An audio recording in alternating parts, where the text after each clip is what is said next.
Assalamualaikum warahmatullahi wabarakatuh. Bismillah, alhamdulillah, amma ba'du. Rekan-rekan mahasiswa-mahasiswi yang berbahagia, semoga selalu dalam lindungan Allah Subhanahu wa taala, selalu diberikan rahmat oleh Allah Subhanahu wa taala, selalu dalam kesehatan. Dalam kesempatan ini pada mata kuliah perencanaan dan kontrol di sesi ke-6 ini, kita akan membahas tentang dimensi struktur bangunan. Engineer dalam hal ini perlu memahami dasar-dasar dalam menentukan dimensi struktur bangunan, ya. Karena di antara dari desain yang kita buat di dalam suatu proyek, kita dalam hal ini kita contohkan dalam membuat desain bangunan, ya. Di mana di dalam desain bangunan maka kita perlu menentukan dimensi struktur. Dimensi struktur apa saja, ya? Di antaranya kita perlu menentukan dimensi fondasi, kita perlu menentukan dimensi kolom, dimensi balok, dimensi lantai, dan dimensi struktural lainnya. Bagaimana pola pikir kita dalam menentukan desain dimensi struktur itu, ya? Mari kita berikan beberapa contoh.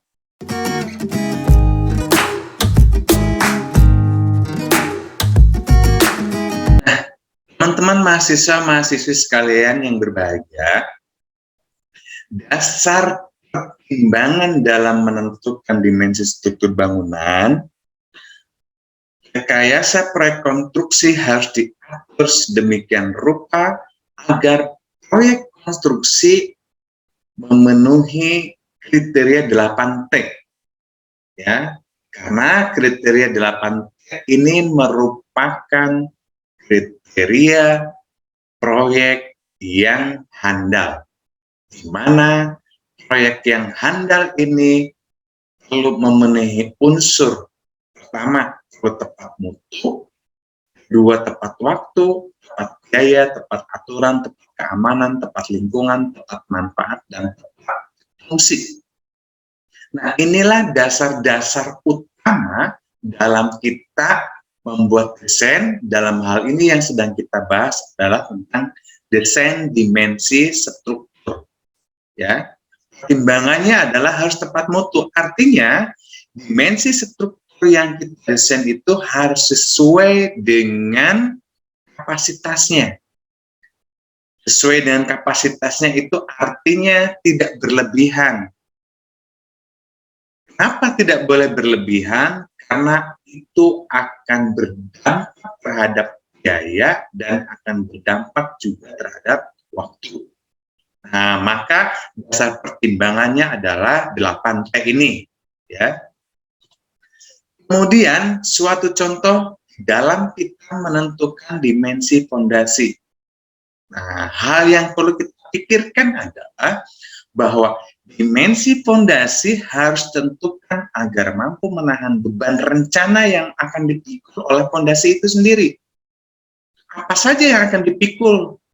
Tergantung dari apa yang sedang dibangun. Apakah bangunan jalan, apakah bangunan jembatan, apakah bangunan gedung. Tentu, fondasi itu harus memikul beban sesuai dengan rencana bangunannya. Misal, bangunannya adalah bangunan gedung, maka fondasi harus mampu menahan beban mati akibat gedung itu sendiri, beban hidup, beban angin, beban hujan, beban gempa, atau beban-beban lainnya seperti beban beban angin, beban hujan, udah ya. Atau jika fondasinya adalah fondasi struktur bangunan jembatan, maka selain beban mati, beban hujan, beban angin, beban gempa, juga perlu menghitung beban kendaraan, beban rem, dan lain sebagainya, beban pejalan kaki, dan lain sebagainya. Itu berarti dalam menentukan dimensi fondasi tergantung dari beban-beban yang harus dihitung, itu tergantung dari apa yang sedang dibangun. Ini tentu harus mengacu kepada SNI yang berlaku tentang bangunan jalan, tentang bangunan jembatan, juga tentang bangunan gedung. Yang selanjutnya, mengacu ke SNI selanjutnya, tergantung spesifikasi teknis yang kita gunakan. Misal, bangunannya gedung, spesifikasi teknis dari strukturnya itu menggunakan beton, maka kita perlu mengetahui SNI beton yang berlaku. Atau menggunakan struktur baja, maka kita harus tahu SNI baja yang berlaku. Baik itu bangunan gedung maupun jembatan.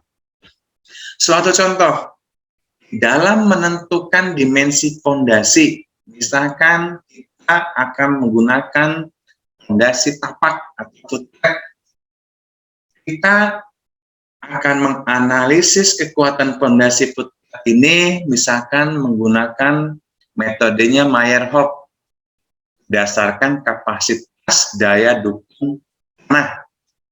Rumusnya ini, kapasitas daya dukung tanah itu adalah C atau tahanan konus rata-rata, kemudian dibagi 33, ya 33 ini adalah koefisiennya Meyerhof, dikali lebar fondasi, ditambah 0,3, 0,3 adalah koefisiennya Meyerhof, kemudian dibagi lebar fondasi pangkat 2, dikali KD. KD ini adalah, KD ini di sini di dalam KD ini adalah untuk menghitung di mana nilai KD menurut Meyerhof itu harus 1,33.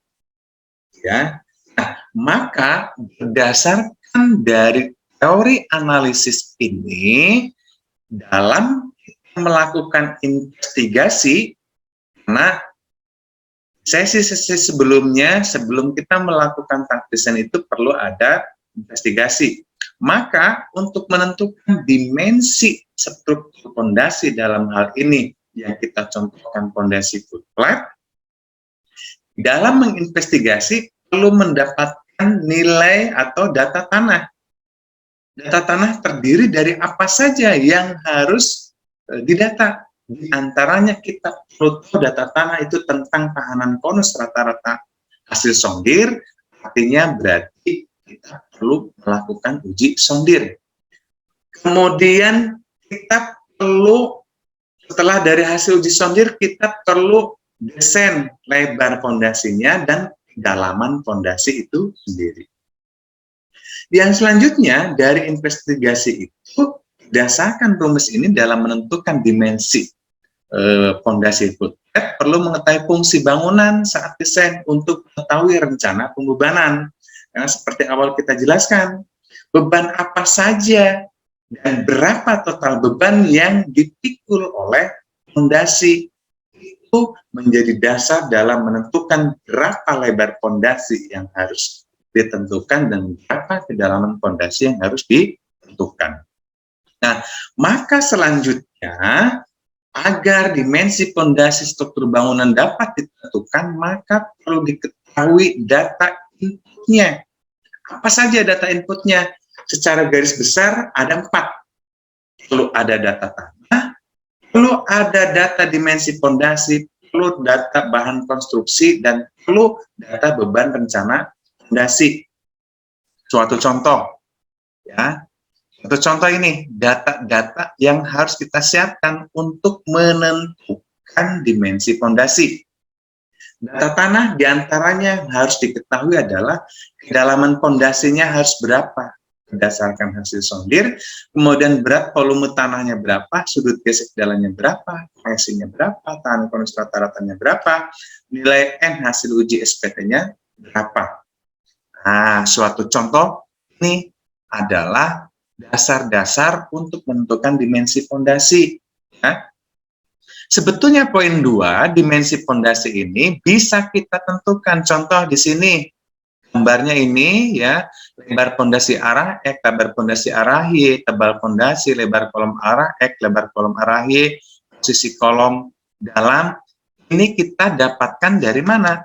Ini kita tentu angka-angka ini pertama-tama kita harus trialnya apakah dengan dimensi yang ditrialkan ini, contoh lebar pondasi arah X-nya 2,2, lebar pondasi arah Y-nya 1,8. Dengan lebar-lebar dimensi pondasi ini, apakah mampu menahan beban rencana pondasi?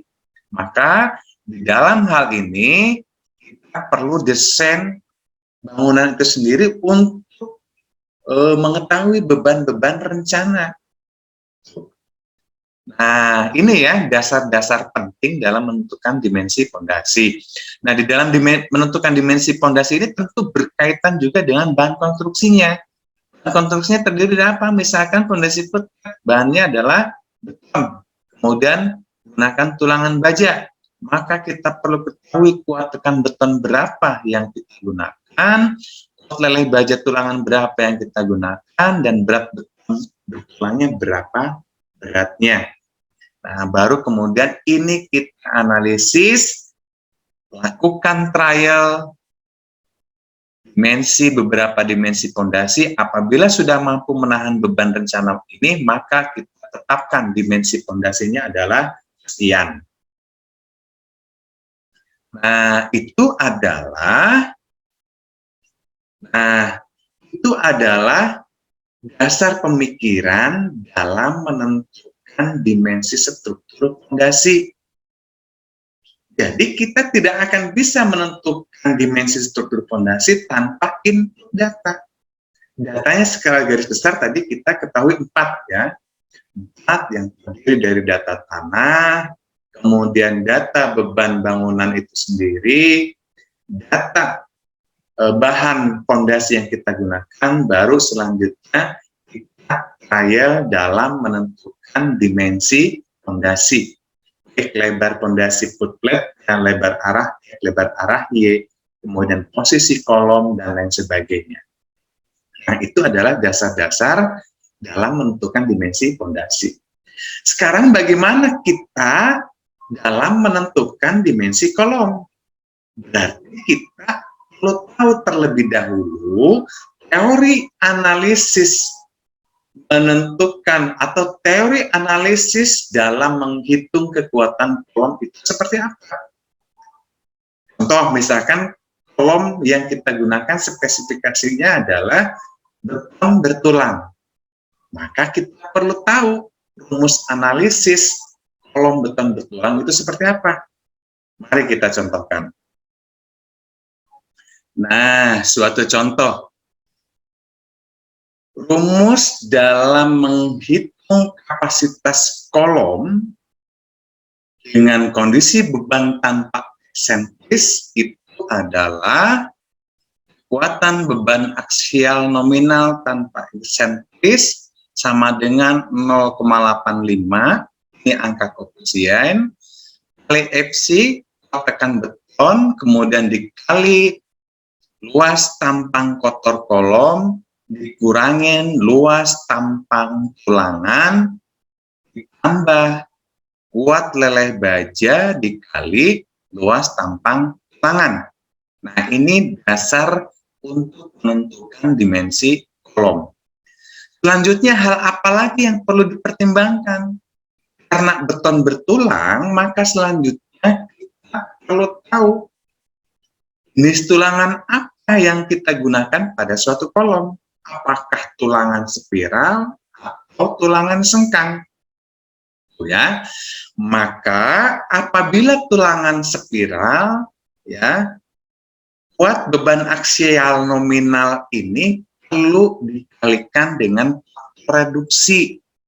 Nah, ini berarti kita perlu tahu untuk penulangan spiral itu reduksi yang disyaratkan oleh SNI berapa, kemudian untuk penulangan sengkang itu reduksi yang digunakannya adalah berapa. Maka dalam menentukan dimensi kolom, tergantung nanti beban rencana dari suatu bangunan itu berapa. Tentu beban rencana itu kita mengacu pada kombinasi pembebanan, baik kita gunakan metode kombinasi pembebanan LRFD atau kita menggunakan kombinasi pembebanan desain I. Maka setelah kita ketahui rencana pembebanan, dalam menentukan dimensi kolom, perlu kita ketahui terlebih dahulu. Apa yang perlu kita ketahui? Data input untuk menentukan dimensi kolom berarti apabila menggunakan spesifikasi teknis beton bertulang, maka perlu diketahui kuat tekan beton yang digunakannya berapa, kuat leleh baja tulangan yang kita gunakannya berapa, kemudian luas tampang kotor kolomnya atau luas dari dimensi kolomnya itu berapa, kemudian luas baja tulangannya berapa. Yang dimaksud dengan luas baja tulangan berapa itu adalah apabila tulangan utama dalam kolom digunakan 4 tulangan. Di setiap sudut, misalkan kolomnya segi 4. Apabila 4 tulangan, berarti luas tampang tulangan itu baja tulangan atau besi behelnya menggunakan diameter berapa. Itu berarti kita perlu tahu menghitung rumus lingkaran, karena besi pada umumnya bulat. Ya. Berapa luas satu besi, kemudian dikali 4 besi, karena menggunakan 4. Ya.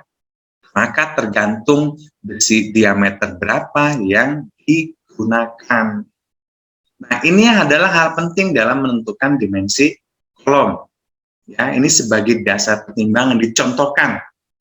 Contohnya adalah seperti ini. Oh, ternyata rumus untuk analisis kekuatan kolom itu adalah ini. Maka, sebagai input untuk bisa kita menentukan dimensi kolom, perlu kita ketahui kuat tekan beton yang digunakannya berapa, mutu baja yang digunakannya berapa, kemudian jumlah tulangan yang digunakannya berapa, diameternya berapa, kemudian rencana luas kolomnya berapa.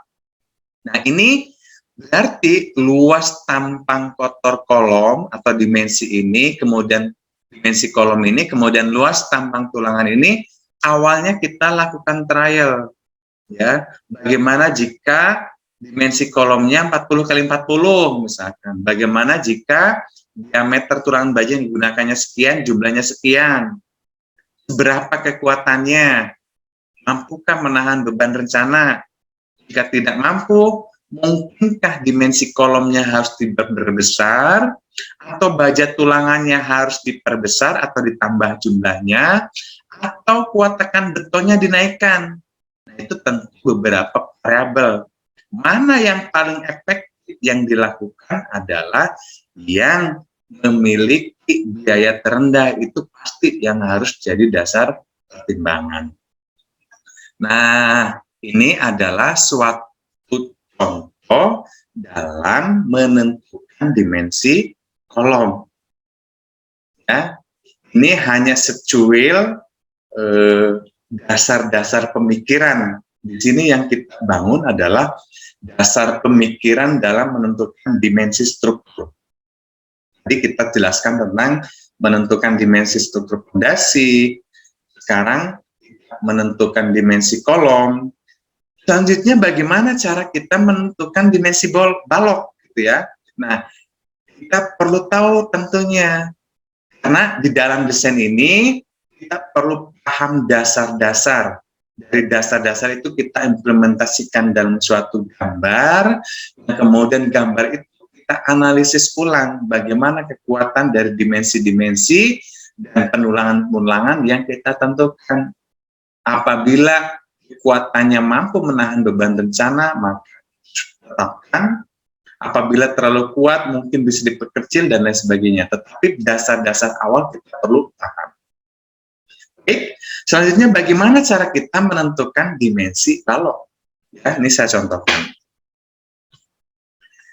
Nah, di dalam menentukan dimensi balok, ya, ada rumus empiris. Tentu rumus empiris ini adalah dalam tahap awal kita kita random dalam menentukan dimensi balok. Ya, sebelum kita menganalisis balok yang sesungguhnya, kekuatan yang sesungguhnya, kita bisa menggunakan rumus empiris. Di rumus, karena sebelum kita menghitung rencana beban, dalam hal ini khususnya beban mati, tentu beban mati itu akan akurat apabila kita telah tentukan rencana dimensinya. Nah, artinya di dalam menentukan dimensi struktur awal ini merupakan error yang selanjutnya perlu dianalisis lebih lanjut. Nah, di dalam trial error ini, untuk memudahkan kita dalam menentukan dimensi balok, kita menggunakan rumus empiris. Di mana rumus empirisnya adalah bahwa tinggi balok itu ditentukan berdasarkan rumus lebar bentang dibagi 20. Artinya apa? Misalkan lebar bentang dari kolom ke kolom itu 5 meter. Berarti untuk menentukan tinggi baloknya adalah 5 meter dibagi 20. Sedangkan dalam menentukan lebar baloknya adalah 1/3 dari tinggi balok atau 1/3 dari A. Nah, inilah contoh dasar dalam menentukan balok, dalam hal ini balok lantai ya. Apakah ini akurat sudah dinyatakan kuat? Tentu ada teori dan rumus lain yang berlaku untuk menganalisis kekuatan dari balok ini. Ya, apa saja hal-hal yang perlu dihitungkan? Hampir sama seperti dalam menentukan kolom. Perlu diketahui mutu beton yang digunakan, perlu diketahui mutu baja yang digunakan, gitu ya, mutu baja, kemudian diameter tulangan, jumlah tulangan yang digunakan, itu kemudian kita analisis lebih lanjut untuk bisa mengetahui gaya aksial yang terjadinya, mampu atau tidak suatu balok menahan beban aksial, mampu atau tidak suatu balok menahan momen yang terjadi. Nah, dimensi balok yang dihitung menggunakan petunjuk praktis ini tentu selanjutnya perlu dianalisis menggunakan metode atau rumus yang berlaku, mengacu terhadap rencana pembebanan, spesifikasi teknis yang dipergunakan. Nah, ini adalah contoh dasar dalam menentukan dimensi balok. Kemudian, hal yang perlu dipahami oleh perencana dalam menentukan spesifikasi teknis dan dimensi struktur bangunan gedung diantaranya kita perlu paham mana saja yang masuk ke kategori komponen bangunan struktural, komponen bangunan non-struktural, material yang dapat digunakan pada komponen bangunan struktural, kemudian material apa saja yang dapat digunakan pada komponen bangunan struktural, serta kita perlu paham karakteristik dari material yang digunakan pada suatu komponen bangunan. Nah, ini tentu perlu dipahami oleh para perencana. Kemudian muncul pertanyaan, mengapa dimensi struktur bangunan dan spesifikasi teknis ini perlu ditentukan? Nah, ini pasti jelas ya, alasannya bahwa perlu ditentukan sebagai dasar untuk analisis kekuatan atau mutu suatu bangunan dan sebagai dasar dalam menentukan biaya konstruksi. Kalau dimensinya kita tidak tahu, bagaimana kita bisa menghitung kekuatannya? Kemudian juga bagaimana kita bisa menentukan biaya konstruksinya. Nah, dengan ditentukannya dimensi struktur bangunan serta spesifikasi teknis, maka dapat diidentifikasi setiap jenis pekerjaan dan kuantiti pekerjaan sebagai dasar untuk menganalisa harga satuan pekerjaan. Nah, itu adalah dasar-dasar yang sangat mendasar yang perlu kita pahami pada tahap desain, dalam hal ini dalam menentukan dimensi struktur bangunan. Semoga ini bermanfaat, kurang lebihnya mohon dimaafkan. Saya akhiri billahi taufiq wal hidayah, walakum minkum, wassalamualaikum warahmatullahi wabarakatuh.